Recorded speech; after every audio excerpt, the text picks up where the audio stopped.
Hello everyone, I am नवीन कुमार और यहाँ पर एक कंपनी है जिसको काफ़ी लोगों ने दुनिया में सर पे चढ़ा रखा है।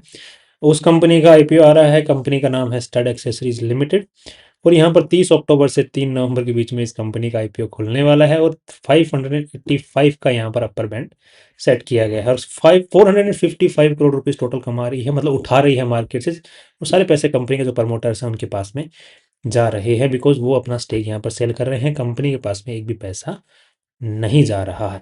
कंपनी की जो पूरी वैल्यू लगाई गई है यहाँ पर 2300 करोड़ रुपए, 2300 करोड़ रुपीस लगाई गई है। राइट। कंपनी के जो प्रमोटर्स हैं उनके पास में आफ्टर दी आईपीओ 62% मालिकाना हक रह जाने वाला है। That's great. अच्छे खासा रह जाने वाला है आफ्टर दी आईपीओ और ज़्यादा कुछ यहाँ पे स्टेक सेल भी नहीं कर रहे हैं। तो यहाँ पर इस मार्केट की अच्छी खासी वैल्यूएशन का फायदा उठाने की कोशिश यहाँ पर करती हुई कंपनी स्टिल दिख रही है। जो कंपनी को पैसों की यहाँ पर जरूरत होती हुई नहीं दिख रही है। कंपनी अपने आप में सेल्फ सफिशिएंट दिख रही है। बट कंपनी की एक रेपुटेशन बनती है बाहर के देशों में। जब कंपनी एक्सपोर्ट करती है तो लिस्टेड कंपनी की एक अलग से रेपुटेशन बनती है। तो कंपनी को ये फायदा जो है फ्यूचर में देखने को मिल सकता है। आज के दिन कंपनी दो टाइप के प्रोडक्ट्स जो है बना, दो ब्रांड्स को आज के दिन रिप्रेजेंट करती है, एक एसएम के और एक स्टड्स को। एंड मैं जो है वो स्टड्स कैटेगरी वाला आदमी हूँ। एसएम के कैटेगरी है तो लग्जरी जो कैटेगरी की जो हेलमेट्स होते हैं उनको बनाने का काम करती है। तो यहाँ पर हम लोग कमेंट सेक्शन के अंदर में गेम खेल सकते हैं कि कौन स्टड कैटेगरी के कौन एसएम की कैटेगरी के लोग हैं।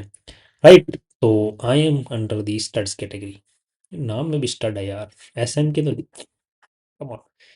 नेक्स्ट।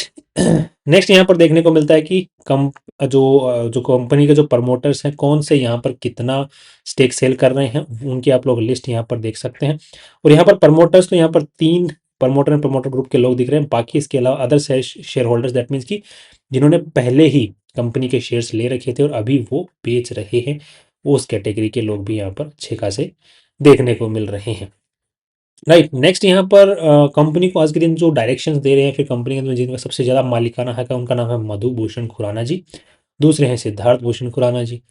राइट। तो ये मेनली कंपनी को आज के दिन मतलब होल्डिंग रखते हैं। फ्यूचर में इन्हीं की मतलब मेनली चलती है कंपनी के अंदर में। कंपनी में कोई केसेस की अगर बात करते हैं तो यस, एक सिग्निफिकेंट केस जरूर देखने को मिल रहा है जो कि क्रिमिनल प्रोसीडिंग्स है। बाकी इसके अलावा नॉर्मली जो इस टाइप की कैट जो हो सकते हैं केसेस वो है, बट यहाँ पर ज़्यादा अमाउंट इन्वॉल्व नहीं देखने को मिल रहा है। लगभग 1.5 करोड़ रुपए के आसपास का अमाउंट इन्वॉल्व देखने को मिलता है। दैट मीन्स कि कंपनी ठीक ठाक चल रही है, अच्छे से चल रही है, कोई दिक्कत यहाँ पर नज़र नहीं आ रही है। राइट। नेक्स्ट, कंपनी की जो शुरुआत है ये काफ़ी पुरानी चीज़ है। यहाँ पर कंपनी की जो शुरुआत 1983 में ही हो चुकी थी। राइट। उसके बाद में फिर इन्होंने जो है अ, ये सारे माइलस्टोन्स वगैरह जो है अचीव किए हैं। इन्होंने कब कौन सी फैक्ट्री स्टार्ट की, कब कौन सा नया ब्रांड स्टार्ट किया, उसके बारे में आप लोग पूरा सा आराम से पॉज करके पढ़ सकते हैं इसके बारे में। यहाँ पर काफ़ी भाई लोग कंफ्यूज हो सकते हैं कि यहाँ पर ट्रेडमार्क स्टड्स कंपनी का नहीं है, इसको असाइन किया गया था स्टड्स लिमिटेड द्वारा। हाँ, ये एक प्रोप्राइटरी, मतलब एज पर दिस डॉक्यूमेंट एक प्रोपराइटर थे स्टड लिमिटेड, उनसे इन्होंने जो ट्रेडमार्क है स्टड्स उसको खरीद लिया 1 लाख रुपए के अंदर में। So as of today I think SM के स्टड्स, ये सारे जो ट्रेडमार्क्स हैं, इससे भी और भी बहुत सारे जो ट्रेडमार्क्स हैं अलग अलग क्लासेस के अंदर में, वो कंपनी के नाम पे ही है। सो वहाँ पर भी कोई इश्यू खास नज़र नहीं आ रहा है। अब कंपनी की आज के दिन एक ही सब्सिडरी देखने को मिल रही है, that is this one, bikers US INC। Right. और ये अमेरिका की कंपनी है। तो इसको कंपनी ने अभी रिसेंटली ही एक्वायर किया गया था। नेक्स्ट, यहाँ पर मधुभूषण खुराना जी जो है इस कंपनी के मेनली चेयरमैन मैनेजिंग डायरेक्टर और यही मालकिन भी हैं। सिद्धार्थ मैनेजिंग डायरेक्टर और ये भी मालिक हैं। तो इन्हीं की कंपनी में सबसे ज़्यादा आज के दिन चल रही है। और आज के दिन ये ठीक ठाक जो अपने बोल सकते हैं एक्सपीरियंस इस पर्टिकुलर फील्ड का, ठीक ठाक तो नहीं, काफ़ी इस फील्ड का नहीं, काफ़ी अच्छा खासा लंबा एक्सपीरियंस जो है इस कंपनी के साथ में जुड़े होने का इनके पास में है। सैलरी जो है 5 लाख रुपए सालाने, जो महीने की सैलरी जो है आज के दिन उठा रहे हैं। और साथ में ये इनके पास में एक ऑप्शन और है कि ये प्रॉफिट के अंदर में से भी शेयर हो, मतलब प्रॉफिट में भी पार्ट ले सकते हैं, इनको मिल सकता है, but that too an amount only. मतलब एक 5% प्रॉफिट का, 5% से ज़्यादा का इनका प्रॉफिट का कमीशन नहीं मिल सकता है। वो मतलब इनका एक प्रावधान इन्होंने दे रखा है कि हम अगर चाहें कि प्रॉफिट भी हमें मिलना चाहिए, प्रॉफिट में भी कुछ, कि हमारी वजह से तो कंपनी चल रही है, हमारे डिसीजन की वजह से तो कंपनी आगे बढ़ रही है, हमें एक्स्ट्रा फायदा मिले, तो उसके इन्होंने लिमिटेशंस भी लगवा रखी है। तो इन्हीं के हाथ में कंट्रोल है, तो ये लिमिटेशन को हटवा भी सकते हैं कभी भी बोर्ड मीटिंग करवा के, हाँ भाई ये पारित करो। तो वो ज़्यादा कुछ खास उसमें लिखा जाने की जरूरत है नहीं है। राइट। अब कंपनी इन्हीं के हाथ में। नेक्स्ट इंटेलेक्चुअल प्रॉपर्टी, ये हम लोग ऑलरेडी डिस्कस कर चुके हैं। कंपनी के पास में अच्छे खासा ट्रेडमार्क्स वगैरह आज के दिन होल्ड करती है। कंपनी जो properties as a manufacturing plants use करती है वो mostly owned by the company है। यहाँ पर कुछ भी लीज पर देखने को ज़्यादातर कुछ मिलता नहीं है। नेक्स्ट जो एम्प्लॉयज़ हैं, लगभग 3000 एम्प्लॉयज़ आज के दिन इस कंपनी के अंदर में काम कर रही हैं। दैट टू, ये तो उसके साथ कॉन्ट्रैक्ट वाले एम्प्लॉयज़ हैं वो भी यहाँ पर काम कर रही है। नेक्स्ट कंपनी जो प्रोडक्ट्स बनाती है आज के दिन, हेलमेट्स तो अलग अलग टाइप के हम लोग सब जानते ही हैं। पूरा चेहरे का हेलमेट, आधे चेहरे का हेलमेट, एक चश्मे जितना helmet, school cap, gloves, jackets, तो ये सब कुछ कंपनी बनाती है। और इनमें हर साल नए नए मॉडल्स कंपनी जारी करती रहती है ताकि एक रेलेवेंस बनी रहे और यूथ के बीच में एक वो यू नो एक स्टड बनता बना रहे। बिकॉज नाम में स्टड है तो स्टड बने रहने के लिए आपको you know with the time चलना पड़ेगा। विद द टाइम चलना पड़ेगा तो कंपनी को अलग अलग खर्चे करने पड़ते रहेंगे कि हाँ भाई ये पहन के इस बार तुम स्टड लगोगे, 2022 में तुम ये पहन के स्टड लगते थे, आज 2025 में तुम ये पहन के स्टड लगोगे। तो with the youths preferences company has to change the products and shapes and size and design and everything. उसी के लिए कंपनी ने फिर एक लग्जरी कैटेगरी में SMK लॉन्च किया था।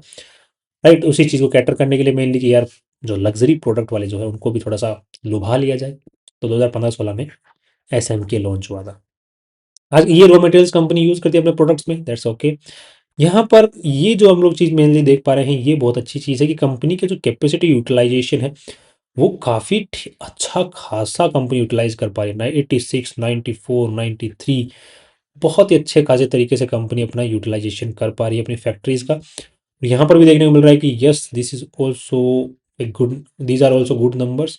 यहाँ पर यूटिलाइजेशन काफ़ी अच्छा है। और यहाँ पर भी देखने को मिल रहा है कि 82, 83, 77, 77, बिकॉज यहाँ पर कंपनी ने अपनी जो कैपेसिटी है उसको बढ़ाया था, जिसके बाद में इन्होंने यूटिलाइजेशन अगेन अच्छा खासा कर लिया था। दैट मीन्स कि कंपनी का प्रोडक्शन बढ़ता ही जा रहा है। राइट, तो यार फिर पुलिस पकड़ किसको रही है जब इतने हेलमेट बन रहे हैं दुनिया के अंदर में, देश के अंदर में।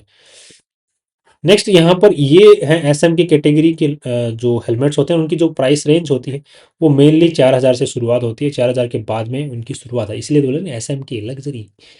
सो I am not into that, I am into this जो 900 वाला है। Right, but full face, yes full face, because I love my cheeks jeans जो भी हैं। एक टूट फूट जाए तो कोई दिक्कत चेहरे पे ना हो, इसलिए I like full face helmets. And next यहाँ पर कंपनी के जो प्रोडक्ट्स बिकते हैं OEM, दैट मीन्स की कंपनी डायरेक्ट अपने जो प्लेयर्स होते हैं, टू व्हीलर बनाते हैं कंपनियाँ, उनको बेच देती है। फिर वहाँ से फिर वो जो टू व्हीलर कंपनियाँ कस्टमर्स को बेचती हैं। तो वहाँ से कंपनी की 11% आज के दिन रेवेन्यू आया है। जून के अंदर में मेनली जो है 15-16% के आसपास में रेवेन्यू वहाँ से आता है। बाकी एक्सपोर्ट से भी कम से कम 22-23% कंपनी का रेवेन्यू आता है। और कंपनी बहुत अच्छा बड़ा मार्केट एक्सपोर्ट के अंदर में आज के दिन स्टिल बना हुआ है। उसके बाकी जो अलावा है वो ऑनलाइन और डिस्ट्रीब्यूटर्स के थ्रू आता है। So company has a supply chain management in place, a good supply chain management in place. और तभी तो आज के दिन भी अच्छा खासा, बिकॉज और भी बहुत सारे प्लेयर्स मार्केट में है। स्टील बर्ड्स मार्केट में है, वेगा मार्केट में है। स्टील कंपनी ने अपना एक दबदबा बना के रखा हुआ है, जबकि वेगा के भी अच्छे प्रोडक्ट्स आते हैं, स्टील बर्ड के भी अच्छे प्रोडक्ट्स आते हैं। बट स्टिल मार्केट में इन्होंने अपनी प्रेजेंस बना रखी, बिकॉज इनका supply chain designs and everything they have the relevance. Time के साथ में इन्होंने रेलेवेंट बने हुए हैं, अब तक बने और आगे भी बने रहने की उम्मीद है। बिकॉज एक्सपीरियंस जो अब तक एक्वायर किया वो आगे फ्यूचर में काम आएगा ही। राइट, अब थोड़ा हमें कंपेयर करके देखना पड़ेगा। दो यहाँ पर ये जो कंपैरिजन है सिर्फ नंबर्स का हो सकता है, बिकॉज वैल्यूएशन का नहीं हो पाएगा। बिकॉज ये दोनों कंपनियां जो जिनके साथ कंपेयर करेंगे, वेगा, स्टील बर्ड, ये लिस्टेड नहीं है स्टॉक मार्केट में। अब ये हमें पता समझ में नहीं आएगा कि वेगा को मार्केट कितनी वैल्यू देता, क्योंकि उसी हिसाब से कंपैरिजन होता है ना कि मार्केट ने वेगा को इतनी वैल्यू दे रखी है तो इस हिसाब से स्टड को इतनी मिलनी चाहिए। राइट, बट यहाँ पर क्या है, ये दोनों अनलिस्टेड कंपनियां, so that means comparison unlisted company के साथ में होने वाला है। तो यहाँ पर हम जो कंपैरिजन है वो ये कर सकते हैं कि क्या जो ग्रोथ रेट है, ग्रोथ रेट अच्छी खासी देखने को मिल रही है, वो स्टड के साथ में काफ़ी अच्छी खासी ग्रोथ रेट देखने को मिल रही है, जिसको हम लोग यहाँ पर कंपेयर भी करके देख सकते हैं। राइट, नेक्स्ट यहाँ पर भी देख सकते हो प्रॉफिट आफ्टर टैक्स की जो ग्रोथ रेट है वो भी अच्छी खासी देखने को मिल रही है। एंड कंपेरेटिवली वैसे वेगा देखा जाए तो वेगा एक्सेसरीज भी बहुत पीछे नहीं है। वेगा एक्सेसरीज का अगर IPO आएगा ना, अगर आता साथ में ही आता तो वेगा एक्सेसरीज को ज़्यादा वैल्यू मिलती। और स्टील बर्ड को भी अच्छी वैल्यू यहाँ पर देखने को मिल रही है, but Vega accessories is number 1 as of this today. Right, next अब थोड़ा सा देख लेते हैं कंपनी की जो नंबर्स हैं, जो कंपनी में कितना पैसा लगा हुआ है उसको एक बार देखने की कोशिश करते हैं। यहाँ पर तो देखने को मिलता है कि 586 सीआर इस कंपनी के अंदर टोटल लगे हुए हैं, जिसमें से जो इन्वेस्टर्स का पैसा जो कमा कमा के इकट्ठा किया हुआ है, जो लगा हुआ है, that is around how much, it's around 470 crore rupees. इसके अलावा जितना भी पैसा है वो सारा उधारी का है। तो दैट मीन्स कि मोस्ट ऑफ द जो कंपनी की बैलेंस शीट है उसमें इन्वेस्टर्स का ही पैसा है, उधारी की जरूरत कंपनी को नहीं पड़ रही है। दैट मीन्स कि कंपनी का बिजनेस स्ट्रक्चर जो है अच्छे से मैनेज चल रहा है। इसलिए कंपनी बोला पैसों की हमें जरूरत ही नहीं भाई, हमें तो सिर्फ रेपुटेशन बनाने के लिए और थोड़ा सा मार्केट का वैल्यूएशन का फायदा उठाने के लिए हम लोग जेब में पैसा डाल रहे हैं, प्रमोटर वगैरह, बाकी जरूरत है नहीं कंपनी को, राइट। नेक्स्ट यहाँ पर ये जो नंबर्स देखते हैं तो नंबर्स भी ऑल्सो अच्छे हैं, हम ऑलरेडी देख चुके हैं। 500 यहाँ पर अगेन 10% सॉरी 5% का इंक्रीज यहाँ पर देखने को मिला है। अगेन यहाँ पर 10% के आसपास का इंक्रीज देखने को मिला है। और यहाँ पर पता चौका 60 तो लगभग अगेन 5-7% का अगेन रेवेन्यू में इंक्रीज देखने को मिलेगा। तो यहाँ पर ग्रोथ एक्सपोनेंशियल नहीं है, बिकॉज लोग हेलमेट लगा ही नहीं रहे हैं, क्या करें। अब ये तो बना रहे हैं बट हेलमेट बन लग नहीं रहे हैं लोगों को, अब उनको खोपड़ी पसंद नहीं है अपनी, तो क्या करें। बट द पॉइंट इज कि हाँ ये अच्छा रेवेन्यू यहाँ पे इंक्रीज है, और उसमें से नेट प्रॉफिट जो है वो भी ठीक ठाक निकाल ले पा रही, 33, 57, 70 सीआर, और अभी 20 सीआर। दैट मीन्स की हिसाब से मल्टीप्लाई बाय 4 करो तो 80 सीआर तक इस साल पहुंच सकता है कंपनी का नेट प्रॉफिट्स, राइट। अब थोड़ा सा हम देख लेते हैं कि कैश बैंक फॉर्म में पैसा आ रहा है या नहीं आ रहा है, सारा का सारा बिजनेस में लग जा रहा है या फिर अटक जा रहा है। तो we can see over here कि हाँ कैश की फॉर्म में भी अच्छा खासा पेमेंट जो है कंपनी के पास में आ रहा है, वो भी पॉजिटिव सेंस में आ रहा है, not that in the negative sense, positive sense में आ रहा है। क्या कंपनी डिविडेंड भी दे रही है, बिकॉज इतना पैसा कमा रही है, लगाने को है नहीं जगह, तो फिर डिविडेंड तो दे ही रही होगी। तो डिविडेंड भी, yes company is paying dividend, and that too regularly paying dividend, right. तो इस साल भी कंपनी से उम्मीद है कि लगभग कितना 8 करोड़ रुपए के आसपास का डिविडेंड पे कर सकती है, because this 78 million is in millions, this number is in millions. So 8-9 crore रुपए का डिविडेंड पे कर सकती है, दो इतना सिग्निफिकेंट नहीं है बट स्टिल है। नेक्स्ट अब थोड़ा सा देख लेते हैं कंपनी को, कि कंपनी का जो पी और पीबी रेशियो निकालने के बाद जो अंदाजा लगाते हैं। तो इस बार हम लोग थोड़ा सा फोरकास्टिंग वैल्यू के हिसाब से जो 80 करोड़ रुपए है, बिकॉज कंपनी के नंबर्स काफ़ी इंटरेस्टिंग है और ज़्यादा रिस्क कुछ दिखाई नहीं दे रहा है, तो उसको देखते हैं हम लोग सब फोरकास्टिंग जो वैल्यू है उसके हिसाब से पी और पीबी रेशियो निकालने की कोशिश करेंगे। नेक्स्ट यहाँ पर देखने को मिल रहा है कि 80 सीआर के हिसाब से 8 24 तो लगभग 30 के आसपास का पी रेशियो निकल के देखने को मिलता है, और 30 का P ratio for this kind of company. But the point one issue is there, that is growth, growth नहीं है, राइट। तो ग्रोथ नहीं होने की वजह से ये पी रेशियो महंगा लग रहा है। ग्रोथ अगर होती यहाँ पर तो फिर ये महंगा नहीं लगता, बट ग्रोथ नहीं है रेवेन्यूज के अंदर। नेट प्रॉफिट में जरूर है, बट वो नेट प्रॉफिट की जो ग्रोथ है रेवेन्यू में नहीं आएगी, तो कहाँ से कल को कहाँ से मेंटेन कर पाएंगे उसको भी। सो वो इश्यू जरूर यहाँ पर 30 के पी रेशियो के ऊपर में रिस्क दिखता है। उसके अलावा तो दिस नंबर 30 का P ratio based on the company की ब्रांड वैल्यूएशन, पुरानापंती कंपनी के, everything owns company, everything is owned by the company, और everything is looking great despite that. तो उसके हिसाब से कंपनी का जो 2300 करोड़ का वैल्यूएशन है ठीक लगता है, ग्रोथ को देखते हुए ठीक नहीं लग रहा है।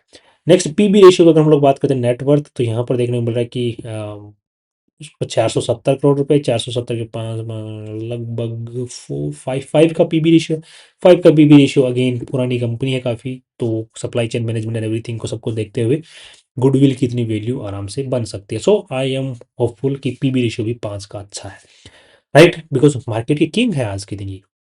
सो बेस्ड ऑन एवरीथिंग, मेरा जो होप इस कंपनी के साथ में जो बन रहा है, व्यू जो लॉन्ग टर्म का व्यू है वो तो काफ़ी अच्छा बन रहा है, बिकॉज पोटेंशियल बहुत है, राइट। पोटेंशियल बहुत ज़्यादा है और फ्यूचर में इसके रहने की ही उम्मीदें हैं। ऐसा नहीं है कि मार्केट आने वाले टाइम के अंदर में गायब हो जाएगा, ये रहेगा ही। जो कंपनी तो है बहुत सारे और भी प्रोडक्ट्स बनाना चालू कर सकती है साइड बाय साइड, राइट, जो टू व्हीलर्स के आने वाले हैं, राइट। तो वो एक अच्छा ऑप्शन कंपनी के पास में है, काफ़ी बड़ा मार्केट है अभी।